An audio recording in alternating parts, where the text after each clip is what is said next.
bem-vindos a mais um programa Tudo de Bom. Hoje, consegui trazer a professora Sansa, antropólogo, Deb Chanto, para falar de sonhos.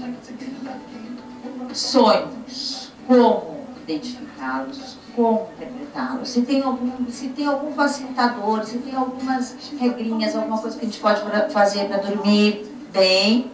Para dormir bem? Será que você pode dar dica também? Não. Pode, né? Tem tudo, né? Se tem dica para um sonho bom, também a minha pergunta, se tem a ver com a qualidade do nosso sono. Eu assunto isso semana passada, aqui no Tudo de Bom. Como interpretá-los? Se a interpretação popular tem a ver com a realidade, com a verdade, quais associações que podemos fazer e se existe o sonho produtivo, como aqueles insights de insônias produtivas. É lógico que eu já coloquei no Facebook que o professor estaria aqui e vieram várias perguntas, até dessas associativas. Sonhei com o escorpião amarelo, tem uma assim que eu lembro bem, que tem isso. Tem uma que tem um sonho. Eu não vou ter tempo de contar de novo a história do professor aqui com a mulher dele. Mas tem uma igual, sabia? De uma moça que sonha com um rapaz. Olha, sorte pra você, viu? É auspicioso. É auspicioso sonhar com a pessoa amada? O pior é se não se conhece a pessoa amada ainda. Não, ela não conhece. Através do, né, sonho. Mas seria bom.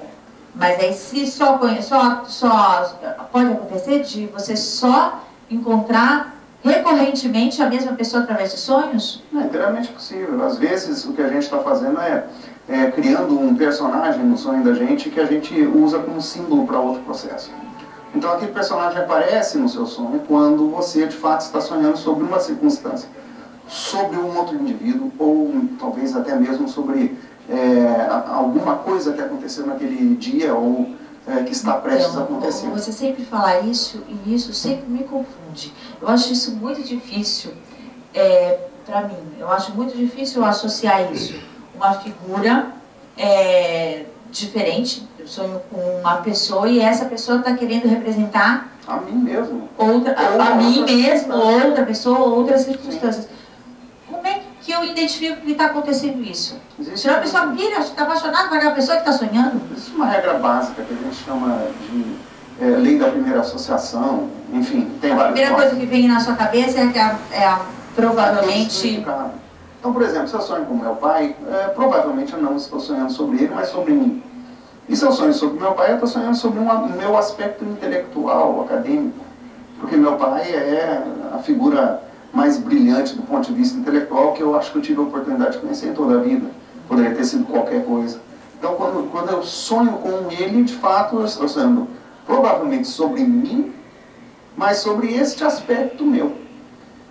Alguém sonhar com a minha mãe seria simbólico, provavelmente, de uma das maiores gentilezas ou de uma das pessoas mais gentis do mundo. Sonhar com a minha mãe, para mim, poderia significar, por exemplo, que eu estou precisando ser mais gentil na minha vida. Ou é simbólico de um aspecto meu que é, de fato, elementar nela, né? Então, 90% das vezes ou mais que a gente sonha, a gente está sonhando só sobre a gente. Dito isso, às vezes, quando a gente sonha com alguém, a gente está sonhando sobre aquela pessoa. Não é tão comum como a gente sonhar com a gente mesmo sendo refletido naquela pessoa, não é? Mas é bom a gente manter sempre o olho aberto para, de repente, a gente sonhar com a morte de alguém e, de fato, a gente está sonhando literalmente sobre a morte daquela pessoa. Eu vou voltar nisso, mas antes eu só quero fazer um paralelo, porque quando você fala ficar de olho aberto, ficarmos atentos, tentar associar os sonhos, isso eu acho que está cada vez mais difícil, até por um discurso nosso aqui no programa, de várias vezes, de como o mundo está rápido e está sem concentração. Outro dia o Jadir veio aqui no programa do Fronteiras da Ciência, ele mostrou a gente colocou um vídeo de uma procissão na Espanha, numa cidadezinha bem pequenininha da Espanha, e a música que tocava no fundo, que os músicos tocavam, era do Michel Teló, Aí Se Eu Te Pego, né? Então era na procissão, e a música, só as batidas, né? Não tinha melodia. Isso ele quis dizer o seguinte: é lógico que numa cidade da Espanha nem todo mundo conhecem a música e não iam perceber. Mas, como a pessoa que selecionou aquelas músicas não parou para pensar, para realmente como nós estamos no piloto automático, como nós estamos indo no fluxo. E se nós estamos fazendo isso acordados, né, em vigília, no nosso dia a dia, imagina dormindo, né? Se a gente tem essa calma. Hoje, na sexta-feira, eu até trouxe o professor aqui, porque na sexta-feira passada, um dos temas do nosso programa foi exatamente isso, como está o seu sono. Porque as pessoas hoje tomando remédio para dormir, né? Eu me acho uma ET perto disso, porque eu não tenho problema nenhum quanto ao sono. Mas muitas pessoas sim. E hoje, se tem esse problema de sono, de insônia, como fica então a qualidade do sono? Como é que pode então nós aproveitarmos esse momento que é importante, não só de descanso, mas até, como a gente já conversou, sobre reformulações cerebrais até, né, durante... de remédio para dormir é que isso interfere nos sonhos. Não é de hoje que sabe-se que consumir tranquilizantes ou calmantes ou soníferos pode, de fato, eliminar o sonho da pessoa. E o sonho é uma oportunidade ímpar para que a gente conheça a nós mesmos, né? É uma oportunidade ímpar para a gente resolver problemas nossos, para que a gente veja o futuro, para que a gente entenda o passado. E se você interrompe esse processo, seja de uma maneira química, consumindo soníferos, por exemplo, seja consumindo algum tipo de droga, bebendo em excesso, fumando em excesso, o que você acaba fazendo é interromper um processo natural, milenar. Na verdade, ele existe desde que a gente existe. É um processo biológico importantíssimo que ajuda a gente a resolver uma série de situações pessoais. E ao fazer isso, a gente pode estar realmente interrompendo um processo restaurativo de saúde da gente, seja físico, seja mental. A próxima pergunta seria essa, né? Quais os benefícios do sonhar, né? Sonhar, porque eu acho que poucas pessoas pensam nisso. Eu acho que passa despercebido no nosso dia a dia quão importante né, os nossos sonhos, né? Inclusive, ou não sonífero, de uma certa forma, conscientemente bloqueia o fenômeno, o que absolutamente não é fato. Todo mundo sonha. Todo mundo sonha. Todas as noites. Todas as noites. Quer dizer, agora vamos colocar os parâmetros, né? Pessoas que consomem medicamentos podem não sonhar, ou podem não sonhar tanto. Não é? Então, como eu falei, um processo reconhecido de consciência, o sono e o sonhar. A gente, de fato, está numa fase de consciência. E você atravancar isso vai ter consequências. Vai ter consequência, você vai ganhar peso. Vai ter consequência que você vai perder uma oportunidade raríssima de você se enxergar, né? Então, só traz dano, na verdade. De você não sonhar. Então, um dos benefícios, além de reorganizar o nosso pensamento, a gente consegue resolver problemas. Não há dúvida. Não há dúvida.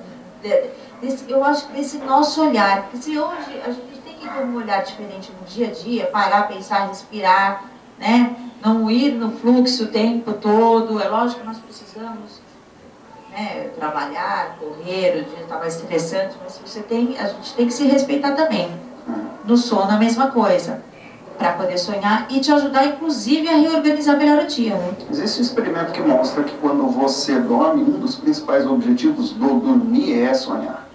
Um dos experimentos feitos com pessoas que foram colocadas em uma caverna por um longo período de tempo, foi tentar demonstrar que quando você interrompe o fluxo dos sonhos das pessoas em situações controladas de temperatura e iluminação, quando a pessoa volta a dormir, ela volta a compensar a perda não necessariamente do tempo dormido ou da ausência dele, mas da ausência do próprio sonho, né?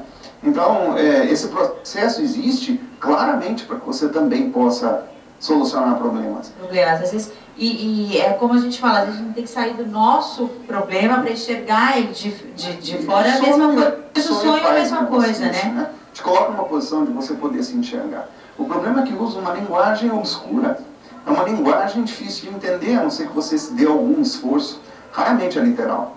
Então, vamos começar já a falar disso, de como interpretar. Até você citou dessas premonições, de repente você sonhar e antever o que pode acontecer. Como que a gente sabe, para não esperar que isso aconteça, não, tá vendo, eu sonhei. Como é que você percebe que está acontecendo isso? Eu posso falar em nível pessoal, né? E depois eu posso falar das pessoas que eu conheço. Você tem que fazer algum esforço para se entender, você tem que fazer um esforço para entender a linguagem que o sonho usa. Uma mesma imagem pode significar mais de uma coisa para um mesmo sonhador. Então, por exemplo, eu mencionei meu pai, um grande filósofo.